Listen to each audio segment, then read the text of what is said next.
गसाइगावनि 31 नं राजा लामायाव गिख्रंथाव गारि जाब्रबथाय।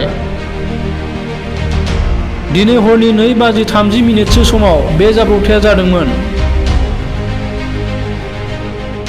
राजा लामानि सेराव थाथ'नाय 09GA7911 नम्बरनि ट्राकआव सौदावो।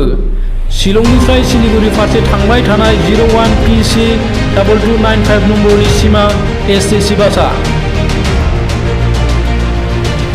गासै 30 सुबुंफोरानो जाब्रबथायाव दुखु मोनदों। बेनि गेजेराव गथ', आइजो आरो इजराइलनि 2 बिसि-फिसाय।